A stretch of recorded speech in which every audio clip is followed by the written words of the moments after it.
Abrebrecha Venezuela. El análisis geopolítico por parte de dos figuras de la comunicación alternativa y revolucionaria. Juntos. Geraldina Colotti y Carlos Aznares. Abriendo brecha desde la revolución bolivariana hacia los pueblos del mundo. Una producción de Eduardo Medina Guevara. Porque informar es formar. Abrebrecha Venezuela. Gallina vieja esta gente. Ni pone ni deja la culequera. Hola, ¿qué tal? Esto es, como todas las semanas, Abrebrecha Venezuela, un programa que realizamos con mi compañera Geraldina Colotti y que cuenta con la operación técnica de nuestro compañero Eduardo Medina Guevara y el patrocinio, por supuesto, de la Radio del Sur. Hacemos un saludo especial para su presidenta Nieves Valdés.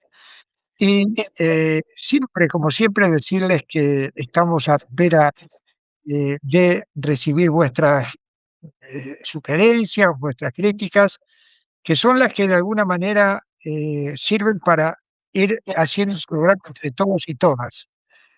Y en ese marco decirles que en este momento tan difícil para la humanidad, con todo lo que estamos viendo en la Palestina ocupada, cada vez más crímenes, cada vez más bombas, cada vez más mentira alrededor de ese proceso, o las grandes idas y vueltas, las grandes idas y vueltas de Donald Trump diciendo voy a atacar, no voy a atacar. Ahora estamos otra vez en un proceso que aparentemente llevaría al puerto de la negociación con la República Islámica de Irán.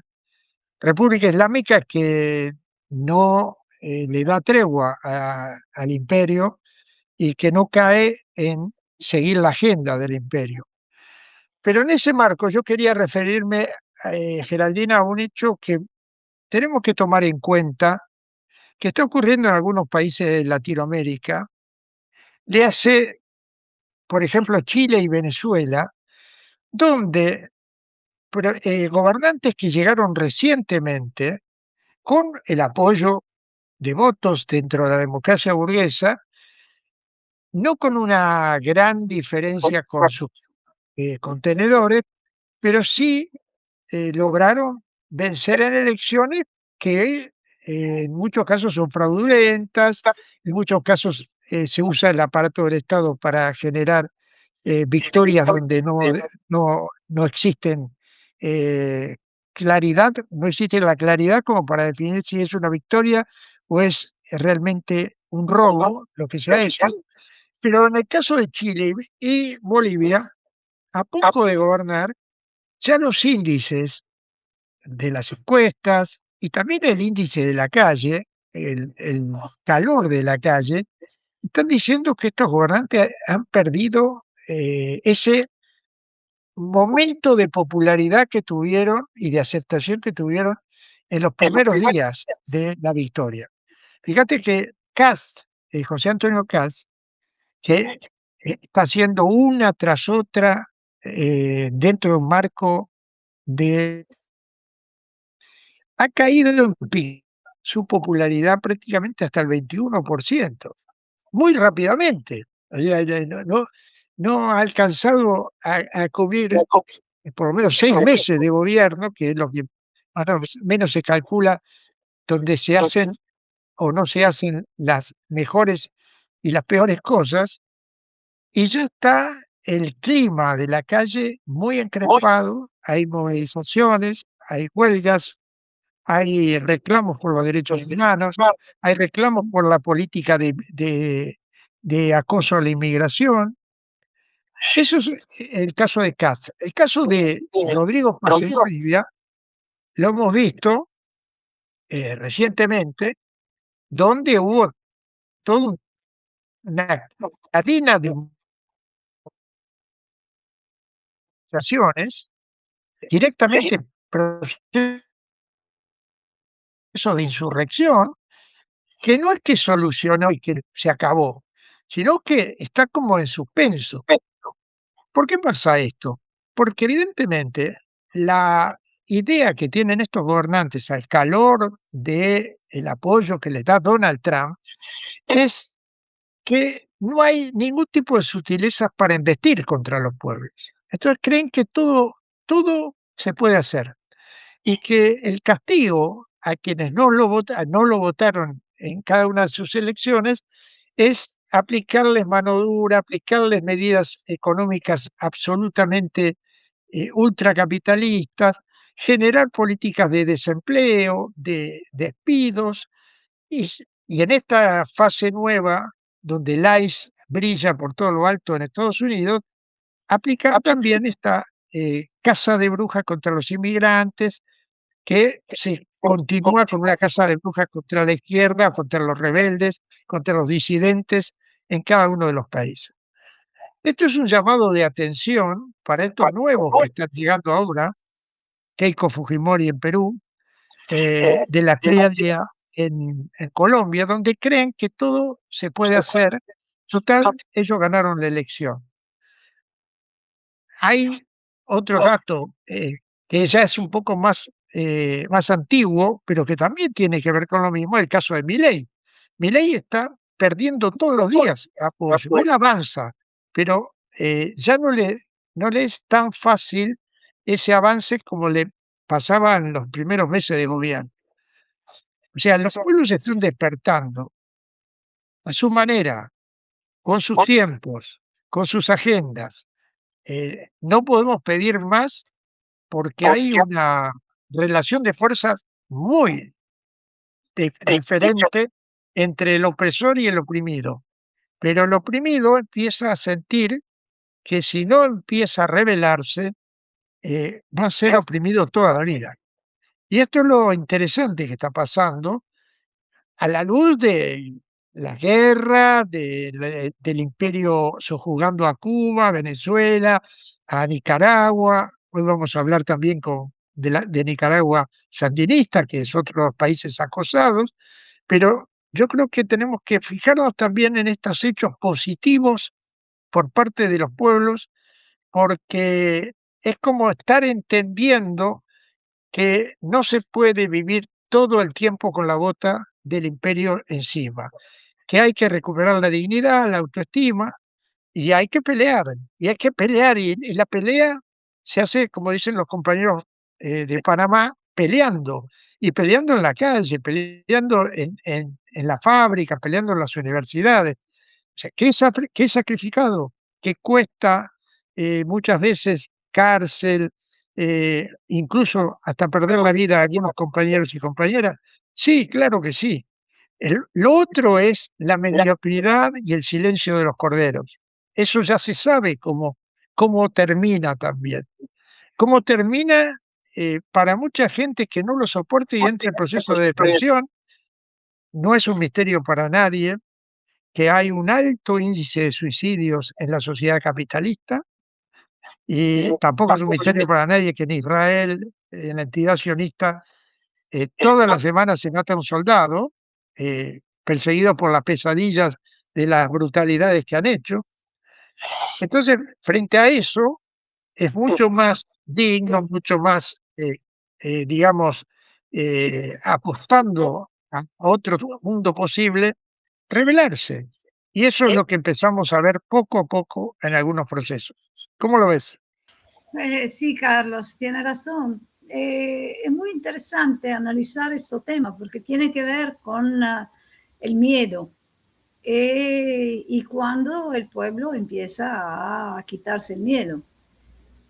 Yo pienso que el 3 de enero, hemos hablado tantas veces de eso, ha determinado un parteaguas, un cambio de escenario a nivel global, porque ahí el imperio, secuestrando brutalmente, violando toda la ley nacional e internacional, el presidente legítimo de Venezuela, Nicolás Maduro, la primera combatiente, Cilia Flores, dio un mensaje arrogante, descarado al mundo, diciendo, cuidado, porque si quiere hacer algo, esto es lo que va a pasar. Yo puedo hacer lo que me da la gana. Esta idea, por un lado, ha determinado por la por eso que ganaron la derecha, empezando por Argentina, por ejemplo, y antes de todo por Norteamérica, porque los pobres que son oprimidos, los trabajadores también, prefieren una parte que no tiene conciencia identificarse con el más fuerte para sentirse fuerte, cuando fuerte no es. Pero a un momento dado, la experiencia concreta de la explotación que siempre hace llegar a la conciencia. Cuanto más tiempo pasa, cuanto más hasta la derecha se da cuenta que la solución del imperialismo no es una solución para la clase popular, es al contrario. Ellos hacen falsa promesa utilizando el miedo, pero después no puede cumplir, porque este sistema, este modelo en crisis estructural ya no puede, ya no tiene salida y solamente tiene su arrogancia, pero la gente lo ve, que se está cayendo en pedazos, porque si uno ve lo que está pasando en Norteamérica, no solamente lo que están en el anterior, pero también lo de afuera, se están dando cuenta que no tiene consistencia, que la única, que es un sistema basado sobre el miedo, sobre la amenaza y sobre la mentira, no puede continuar por mucho tiempo, porque la fuerza popular, cuando tiene conciencia de su fuerza, bueno, es indetenible, por eso que se hacen los verdaderos cambios, por eso que se hicieron las revoluciones a lo largo de los siglos, es por eso que va a seguir haciéndose.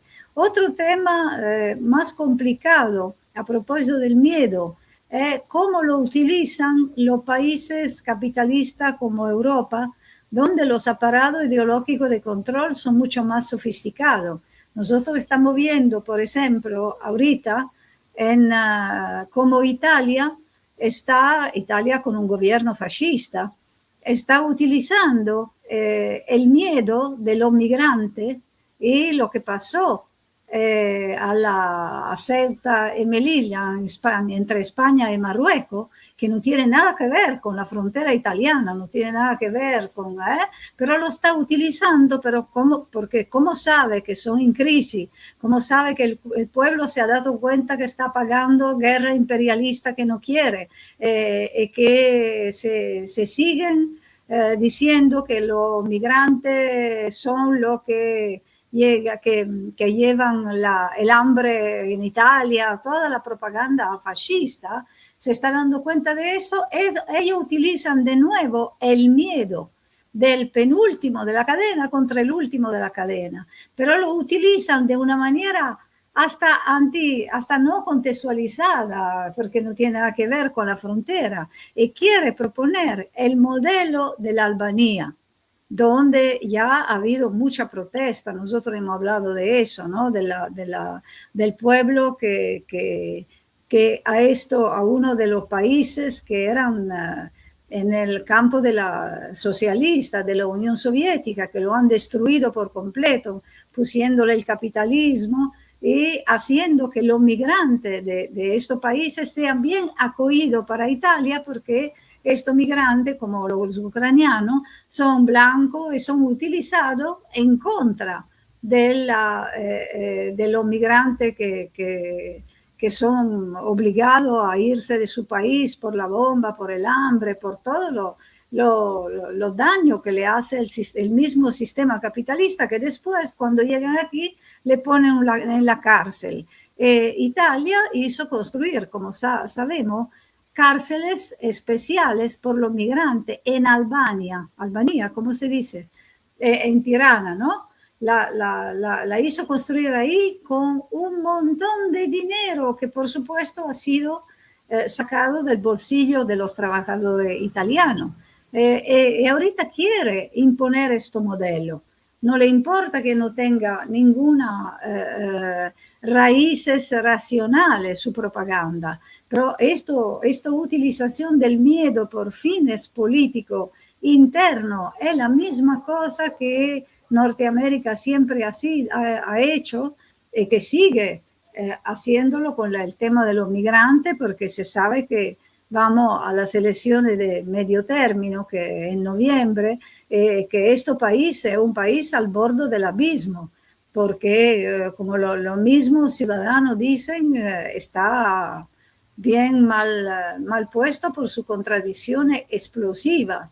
Ellos intentan guardar una élite que las corporaciones que son garantizadas, pero lo que paga la crisis, lo que paga este desgaste es la mayoría, la gran mayoría de la población pobre, y que es mucha, y que sí, como está empezando también a verse, porque ha habido algunos cambios demócratas, en sentido demócrata en Norteamérica, ¿no? En Nueva York, y se empieza a ver también con cuánta gente va a asistir a la audiencia, o todos los días, toda la semana, hay un día donde las organizaciones populares van a protestar frente a la prisión donde están Nicolás y Cilia. Claro, nos contaban los compañeros que estaban presentes a la última audiencia, que había seguramente también la gente de extrema derecha ahí gritando, porque ellos tienen un montón de dinero. Pero estamos viendo como tú decías, un despertar que es muy difundido, todavía no tiene una dirección política, porque el tema es esto: cuando no hay una dirección política comunista, revolucionaria, de la masa, la conciencia que está, las organizaciones territoriales o parciales se despierden. Esto es el tema al cual uno tiene que dedicarse, pero que quiero hacer una anotación también para ver cómo la crisis de esta extrema derecha puede tener, por lo menos en los países europeos, dos salidas. Una, aún más a la extrema derecha, porque vemos algunos fenómenos, por ejemplo, en Italia, que el año próximo vamos a tener elecciones. Bueno, que surgió otro monstruo a la derecha de la extrema derecha. Entonces es posible que no llegamos hasta el final de esta fase horrible de extrema derecha, y vemos que el señor Abascal de España, el partido de extrema derecha donde nació la Internacional Fascista, bueno, se fue inmediatamente a gestionar la crisis a Ceuta y Melilla, atacando el único gobernante moderado que hay, pero progresista que hay en Europa, que es el señor Sánchez, ¿no? Atacándolo fuerte, porque claro, ellos quieren recuperar por completo toda Europa. Pero es verdad que podemos ver alguna crisis, lo vemos también en la figura de la horrible golpista María Corina Machado, que queda aislada, está haciendo toda su propaganda para entrar en el juego de nuevo, pero se ve que, como siempre, los traidores son desechados por su mismo dueño, y se ve que está claro que ella no puede dirigir, y por eso están intentando también desestabilizar una vez más con sus comanditos en el anterior a Venezuela, gestionando como buitres el tema del terremoto y todo, la dificultad gigantesca que está viviendo el proceso después del ataque del 3 de enero. Pero repito, nosotros afuera tendremos que ser como fue Petión a los tiempos de Bolívar, cuando Bolívar se fue a Haití, donde Petión, la primera república de los esclavos libres, no solamente le dio las armas, pero también lo ayudó a reorganizarse para que el proceso de independencia fuera aún más fuerte de la primera vez. Sí, ahí vos mencionabas a María Corina. María Corina tiene un aliado que no hay que olvidarse, no es solamente Trump, porque Trump ahora la ha dejado un poco de lado. María Corina tiene un aliado que es el sionismo, que tiene la expresión de relaciones directas con Netanyahu. Ella, no por casualidad, en su momento pidió la invasión a Venezuela también a Netanyahu, que había que actuar militarmente, y que en el marco de la avanzada que hay del sionismo en América Latina, eso le abre una puerta que seguramente María Corina va a usar.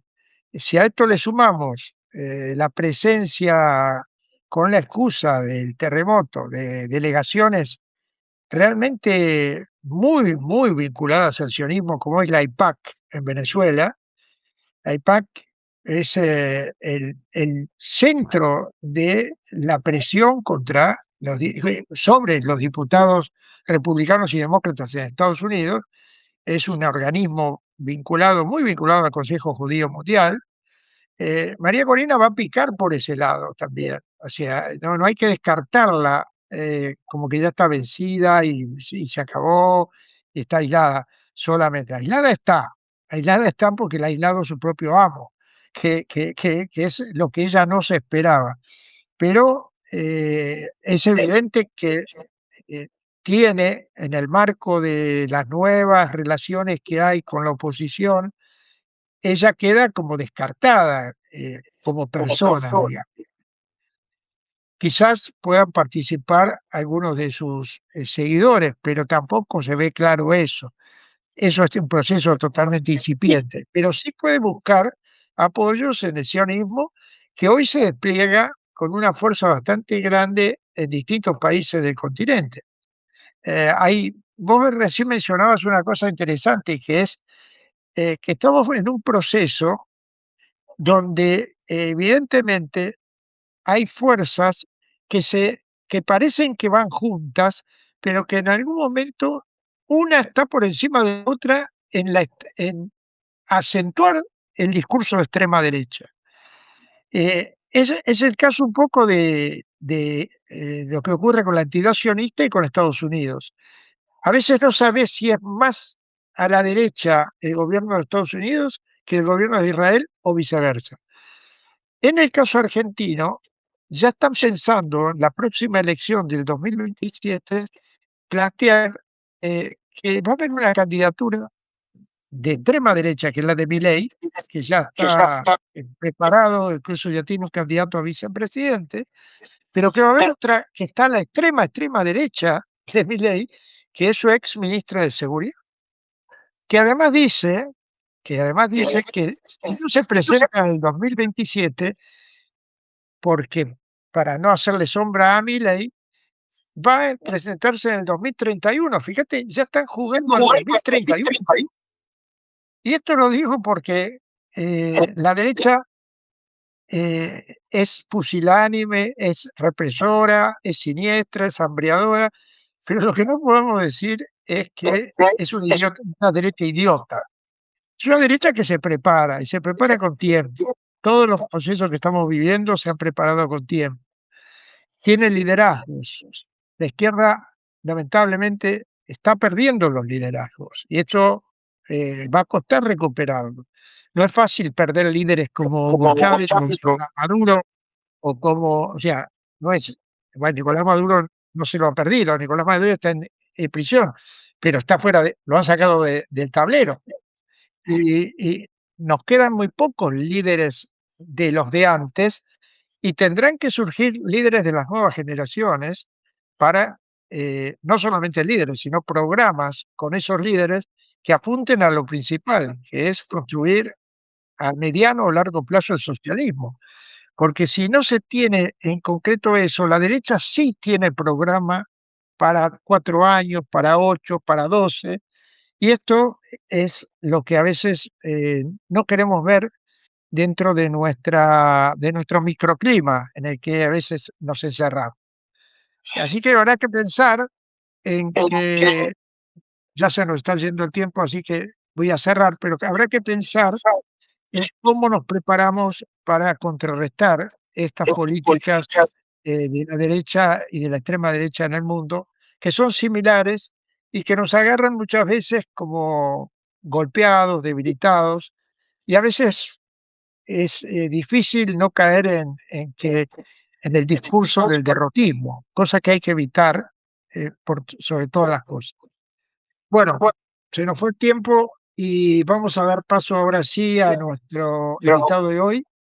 Él es un embajador de Panamá, Carlos Midense, por la República de Nicaragua. Abre brecha, Venezuela. Carlos Antonio Midense, escritor, diplomático nicaragüense y destacado pensador decolonial. Actual embajador en Panamá, ha representado a su país en España y Argentina. Catedrático, galardonado ensayista y autor de clave producción teórica sobre la historia y emancipación de nuestra América. Bueno, Carlos, un gusto tenerte con nosotros en Abre Brecha Venezuela, un programa que se emite por la Radio del Sur y que también obviamente después tiene un rebote muy grande a nivel de transmitirlo por las redes. Que sabemos en Panamá, donde estás como embajador, te conocí yo con mucha alegría ya en Argentina, cuando eras también embajador allí. Y te quería preguntar un poco, en virtud de toda esta campaña que permanentemente sufren los países con gobiernos revolucionarios, eh, ¿cómo está la situación real en Nicaragua en lo que hace fundamentalmente al pueblo que recibe los beneficios del gobierno nicaragüense, o también puede hacer las críticas si hay algo que no le gusta o le falta todavía? eh, Me parece que sos la persona más indicada para que nos cuentes un poco cómo es la situación. Bien, bien. Muchísimas gracias, compañero. Carlos, como bien decís, pues nos conocimos allá gratamente en Argentina, cumpliendo yo misión en el servicio exterior del proceso revolucionario de Nicaragua. Igual, pues mi saludo a la compañera Geraldina Colotti. Sí, a ver, Nicaragua, hoy por hoy, y esto que yo voy a decir, no son solamente datos que ofrece nuestro gobierno, sino que son datos procesados por agencias internacionales, es decir, por organismos internacionales. Nicaragua, hoy por hoy, es el país que tiene los mejores indicadores sociales, económicos, culturales, ecológicos y políticos de la región. Incluso me atrevería a decir, y eso también dicho por algunas agencias, posiblemente sea el país que tenga el proceso de consenso, de paz, estabilidad y tranquilidad más fuerte y más consolidado del hemisferio occidental. Cuando te estoy diciendo esto, me estoy refiriendo a que el pueblo de Nicaragua hoy por hoy es un pueblo que vive en paz, que vive en tranquilidad, que vive en concordia, y eso es lo que el gobierno revolucionario procura cuidar, es decir, como el resguardo más absoluto del bien superior, del bien más importante que el pueblo de Nicaragua ha venido haciendo en los últimos tiempos, que tiene que ver con la paz, con estabilidad, que es el pivote central precisamente para poder tener esos indicadores sociales, económicos de los que te estaba hablando. Y a los resultados me remito. A ver, cuando nosotros volvimos al gobierno en el año 2007, Nicaragua era un país que tenía 49% de pobreza. Prácticamente la mitad de la población de mi país estaba sumida en pobreza. Esa pobreza hoy se ha logrado reducir a prácticamente el 18%. Nosotros decimos, ese 18% que está ahí todavía es un reto, es un desafío, un objetivo por el cual nosotros estamos trabajando. Por eso las líneas del gobierno sandinista son el combate directo a la pobreza. Ese es nuestro gran enemigo, es decir, toda aquella persona que atente a la estabilidad, que atente a la paz, en este sentido, va a ir en contra de ese criterio esencial del gobierno de la reducción de la pobreza.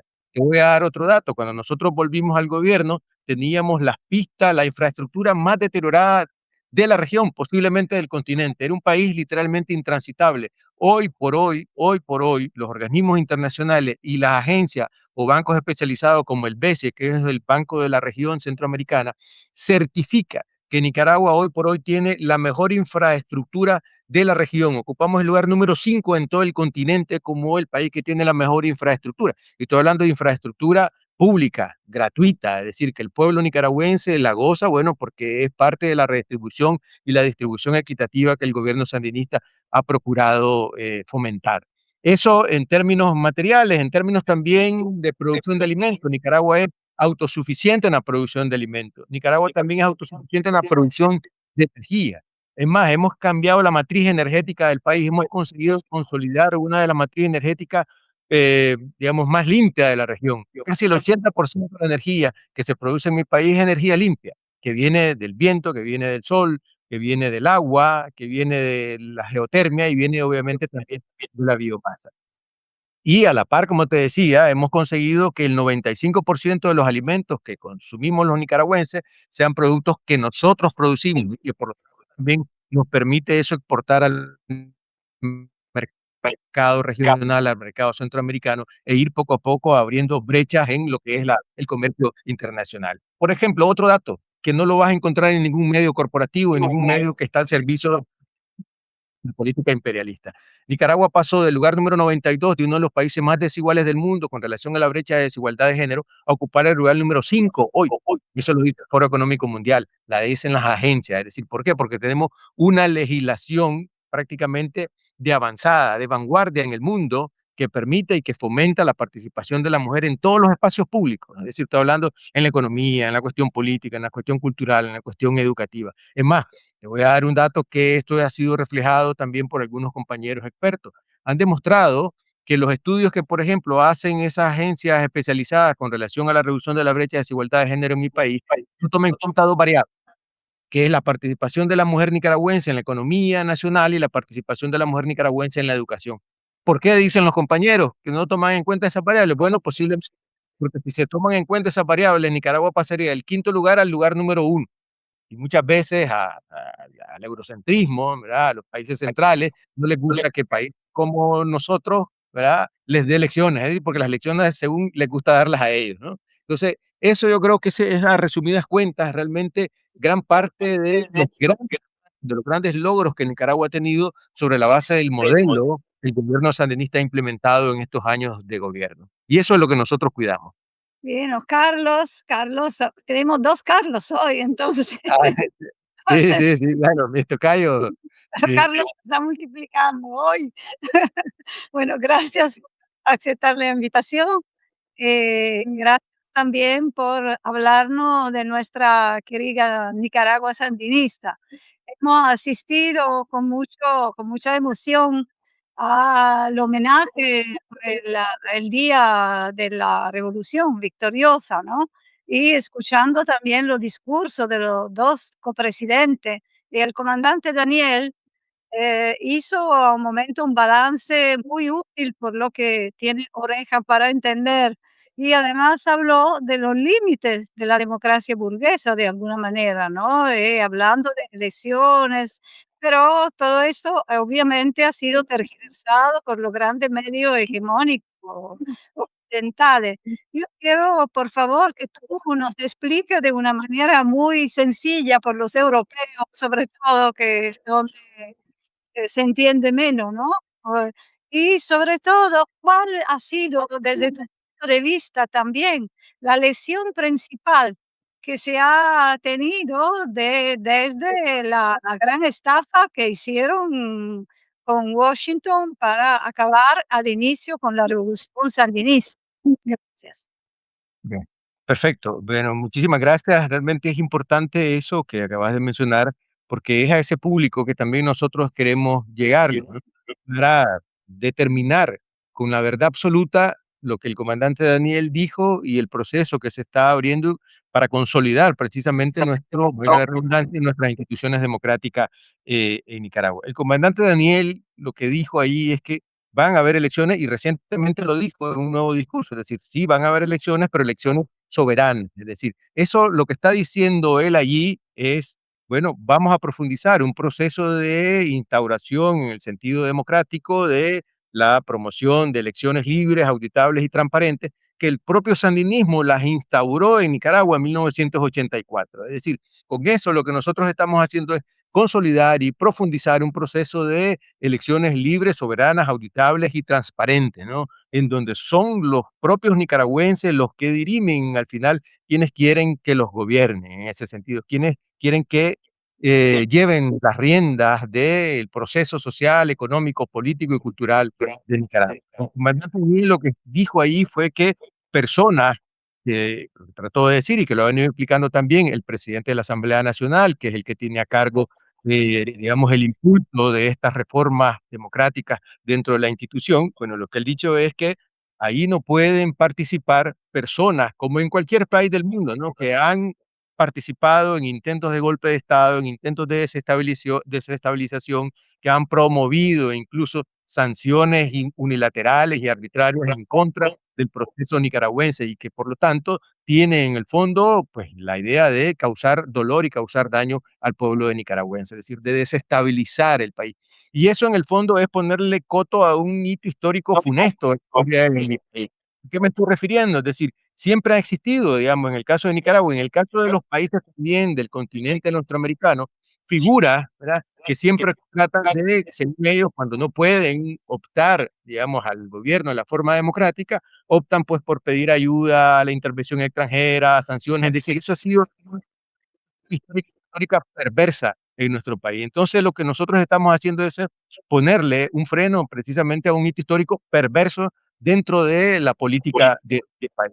Siempre han existido ahí personajes como en el caso histórico de Nicaragua, como Adolfo Díaz, como Moncada, es decir, como los liberales y conservadores en el siglo XIX, que apelaban a los Estados Unidos, ¿verdad? O al imperialismo de turno, o a lo que nosotros llamamos el entramado imperial colonial, a que resuelva, según ellos, los problemas internos de nuestro país, cuando ellos no son capaces de convencer, cuando ellos no son capaces de realmente promover o proponer al pueblo de Nicaragua un proyecto viable que consiga, como nosotros lo hemos venido haciendo, reducir la pobreza, reducir las desigualdades, mejorar la calidad de vida de las personas. Entonces el comandante lo dijo recientemente, elecciones sí, pero elecciones soberanas, es decir, donde seamos nosotros los propios nicaragüenses. Yo tengo también ahí una cuestión, bueno, que es parte de los trabajos que he venido realizando en términos académicos y políticos. Yo siempre digo que todo lo que nosotros hacemos como sandinismo, es decir, como revolución, es sandino, es decir, todo está en Sandino. Sandino hablaba de que los procesos políticos, sociales, económicos en Nicaragua deberíamos de resolver nosotros los legítimos nicaragüenses, hablaba él. Entonces, eso es a lo que nosotros nos estamos remitiendo en estos momentos. Nosotros, los legítimos nicaragüenses, los que estamos ahí al día a día construyendo la economía, la sociedad de bienestar de este país, somos los que vamos a dirimir realmente a quienes queremos que lleven las riendas de nuestro gobierno. Y eso fue lo que dijo el comandante Daniel, y eso lo dijo recientemente, y lo repite también el presidente de la Asamblea Nacional. Los nicaragüenses, los legítimos nicaragüenses, no esos nicaragüenses traidores, no esos nicaragüenses vendepatria y peleles, como le llamaba también Sandino, no pueden en ese sentido pues, participar en un proceso limpio, auditable y transparente que nosotros hemos venido impulsando y que lo iniciamos, bien decíamos, en el 84, lo continuamos en el 90 y hasta la fecha. Esa es la lógica, digamos, del anuncio que hizo el comandante Daniel y que en estos momentos está en proceso, pues tenga un proceso incluso de consulta a las instituciones, que tenga un proceso de consulta al pueblo de Nicaragua. Esto que te estoy diciendo no lo vas a encontrar en los medios corporativos ni imperialistas, es decir, diciendo que hay un proceso de consulta no solamente a las instituciones, sino al pueblo de Nicaragua en sí mismo, para que el pueblo pues dé su visto bueno de lo que nosotros estamos promoviendo como revolución en este momento. Lo vas a encontrar, como bien decías vos, descontextualizado, tergiversado o recontextualizado, con datos inexactos, es decir, con la intención precisamente de confundir a la audiencia mundial. En ese mismo marco, como bien sabes, el secretario de Estado Marco Rubio ha reunido a una cantidad de países, nosotros decimos con presidentes lacayos y también con funcionarios adscritos al gobierno norteamericano y a la tendencia de política exterior del gobierno norteamericano, para generar una especie de nueva casa de brujas y de macartismo contra la izquierda, ya no latinoamericana, sino mundial. ¿Cómo estás viendo eso? ¿Y por qué? ¿Cuál sería la explicación de que el imperio vuelva a dar una vuelta de tuerca sobre esta idea de perseguir a la izquierda en todas partes del mundo? Bien, eso pues en realidad ha sido parte de un hilo de posicionamiento de los Estados Unidos en todos los tiempos, ¿no? La diferencia que hoy pues ya, como decimos nosotros, no tiene pacho, es decir, no tiene máscara para decir que va tras lo que nosotros llamamos los movimientos rebeldes, los movimientos revolucionarios. Y por lo tanto también eso está relacionado a lo que muchos expertos han dicho, bueno, el proceso de decadencia que tiene ya el imperialismo estadounidense, que está procurando pues recuperar, según ellos, terreno, influencia, zonas en donde pueda no solamente tener incidencia política, sino incluso saquear los recursos naturales de estas poblaciones. Entonces, por lo tanto, esto tiene esa lógica, ¿no? Y también pues tiene una lógica de confrontación contra lo que nosotros llamamos el sur global, ¿no? Una lógica de confrontación contra pues países emergentes, en este caso China, Rusia, Irán, ¿no? Que pues han demostrado que hay un camino alternativo, ¿no? Que hay un camino distinto, un camino diferente al camino que Estados Unidos ha querido vender como el paraíso, el capitalismo o sueño mexicano, que realmente en estos momentos ha demostrado que realmente es una ruina, es decir, tiene a su pueblo es sumido, a su propio pueblo de manera interna, sumido en un proceso de desigualdad y de pobreza absoluta, ¿no? En vez de estar revisando sus problemas internos, está queriendo ir hacia el exterior, pero con esa lógica, ¿no? Porque sabe que en el exterior es donde va a procurar valerse de los recursos que no tienen internamente para mantener ese nivel de vida que tienen las élites estadounidenses. ¿Y a qué recursos no estamos refiriendo? Bueno, todo tipo de recursos, tierras raras, lo sabemos, agua, en el caso de Nicaragua, ¿no? Pacto marítimo también, minerales críticos que también tienen el caso de Nicaragua y todo el continente, ¿no? Petróleo, etcétera, etcétera. Entonces, por lo tanto, eso sabe que no lo tiene ahí, pues quiere pues, hacérselo de la forma que siempre lo ha hecho, de manera violenta, de manera por la fuerza, ¿no? Tratar de capturar esos recursos que les hacen falta ahí para mantener ese nivel de vida, incluso, digo, de las élites, no del pueblo estadounidense como tal, pero hemos visto a las pruebas que uno se remite, cómo ese pueblo realmente sufre todo un sistema de desigualdad absoluta, ¿no? Sí, estamos viendo cómo la mal llamada sanciones, ¿no? La medida coercitiva unilaterales golpean, o sea, el imperialismo golpea mediante esta forma descarada, criminales, los pueblos y los gobiernos que se arrodillan. Nicaragua es una de estos blancos, ¿no? Recién también se ha habido. En Nicaragua, junto con Venezuela, con Cuba, son los 3 países que resisten en el marco del ALBA. ¿Cómo ves tú desde tu, punto de vista de un país, digamos, como donde tú exerces funciones, la situación del ALBA, la situación de la Patria Grande, qué se puede hacer, multiplicar la campaña contra las sanciones? Sí, bueno, ese es un proceso que tiene que consolidarse y reconsolidarse de la unión de los países.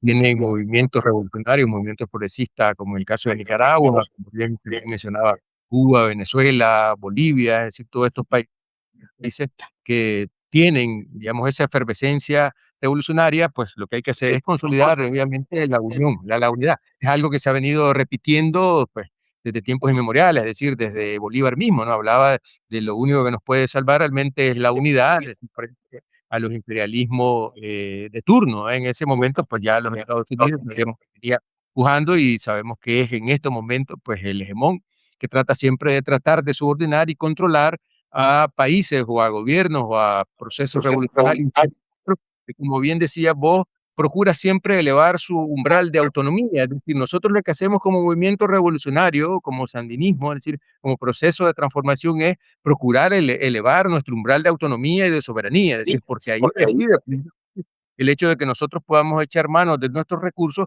para mejorar la vida de las familias nicaragüenses. Es decir, por eso te decía, es decir, los Estados Unidos lo que anda buscando es siempre cómo expoliar los recursos nuestros, es decir, para mejorar, según ellos, la vida de sus élites. En el caso nuestro, lo que procuramos es, con estos tipos de procesos, ¿verdad?, revolucionarios, transformadores, asegurar que los recursos vayan a estar en manos de los nicaragüenses y que sean los nicaragüenses los que disfruten esos recursos, pues mejorando la vida de las familias nicaragüenses. Entonces, por lo tanto, eso tiene que ver, decíamos bien, con la unidad que procuramos nosotros fomentar también desde Nicaragua con el resto de los países y con el resto de los movimientos a nivel del sur global, pues para pues, hacer resistencia, para oponerse a la agresividad de la política exterior del imperialismo colonialismo, ¿no? Y a partir de ahí, construir de manera interna. Pues nosotros en el caso de Nicaragua ha sido siempre una resistencia constructiva, es decir, nosotros no hemos resistir. Sí, es importante resistir, obviamente, es la primera línea,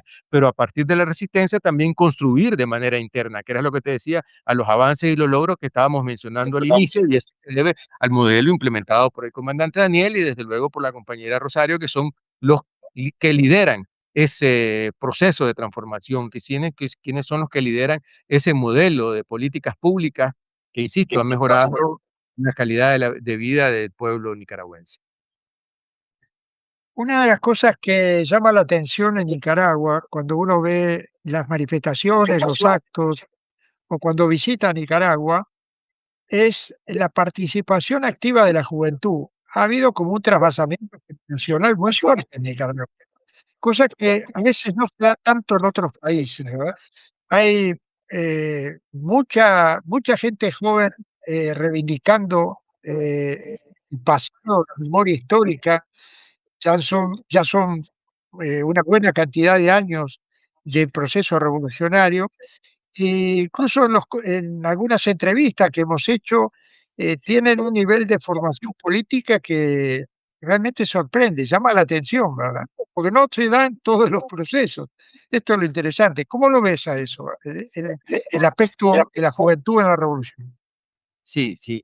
Yo recuerdo que uno de los amigos solidarios con Nicaragua, argentino, el periodista Alberto Mas, que me imagino lo conocés vos, que también es muy solidario con Cuba y con Nicaragua, estuvo en mi país hace un par de años y uno de sus artículos que escribió una vez que regresó a Argentina se centraba precisamente en eso que vos acabas de mencionar, es decir, cómo le sorprendió a él que la juventud nicaragüense en este momento tiene un rol esencial y fundamental en la construcción del proceso nicaragüense. Entonces él llegó a constatar, dice que gran parte, por decirlo de alguna manera, de los cuadros de los militantes de la juventud están en estos momentos ocupando cargo importante dentro del proceso de transformación nicaragüense, es decir, dentro del Estado, dentro del gobierno nicaragüense, es decir, enrumbando en compañía con el comandante Nel y la compañera Rosario, digamos, las mejoras del pueblo nicaragüense. Con esto también te quiero decir que es algo que uno puede apreciar en el caso de las políticas públicas del gobierno sandinista. Deben tener siempre al menos cuatro grandes componentes: la participación de la juventud, la participación de la mujer, el cuidado a la naturaleza y un tercer cosa que no es para nada menos importante que lo otro, que es, decíamos, el combate contra la pobreza. Las políticas públicas del gobierno sandinista tienen esos cuatro componentes, esos cuatro ejes. Es decir, la juventud, no hablo de las políticas públicas, me refiero a programas, ¿verdad? Me refiero a los proyectos que se desarrollan desde las instituciones, deben de tener ese componente, el componente de incorporar a la juventud en su participación directa, el componente de incorporar a las mujeres y su participación directa, el componente del cuidado a la naturaleza, que es esencial hoy por hoy, y el cuarto, como bien decíamos, el combate a la pobreza. Esos son los grandes objetivos, las grandes metas que nosotros nos hemos planteado como gobierno revolucionario, y las políticas públicas están inmersas de eso. Entonces, de ahí, eso que mencionaba, la participación de la juventud, no solamente también decíamos en los cargos de elección popular, sino también en el proceso de solidaridad que el proceso revolucionario, valga la redundancia, promueve en Nicaragua. Por eso vas a ver la efervescencia de la juventud, la alegría de la juventud, es decir, diciendo, pues aquí tenemos un proceso de transformación, un proceso de cambio, pues que tiene ese relevo para hoy, para mañana y para más allá. Es decir, como decía el comandante Tomás, es decir, hay sandinismo para hoy, para mañana y para siempre, ¿no? Y ahí está reflejado precisamente en esa juventud nicaragüense, sandinista y revolucionaria. Bueno, Carlos, muchísimas gracias por la entrevista, ya se nos fue el tiempo. Encantado de escucharte, del informe que has dado y por supuesto seguimos solidarios con Nicaragua, sandinista, y estaremos conectados de aquí al más contigo allí en Panamá. Perfecto, Te compañero. mandamos un gran abrazo. Gracias, igual, igual. Bueno, eso es todo por hoy, amigos y amigas de Abre Brecha Venezuela. Vamos a despedirnos hasta la próxima semana, no olvidándonos de que en una prisión de Estados Unidos hay un presidente legítimo que ha sido secuestrado por el imperio yanqui y que el pueblo de Venezuela sigue reclamando que tiene que volver ya a su territorio, que es de donde no debería haber salido nunca si no fuera por este avance imperialista contra nuestros pueblos. Hasta la próxima. Lo queremos de vuelta. Abre brecha, compañero. ya sopla viento de agua y ya hay que espantar el perro antes que se eche la miada.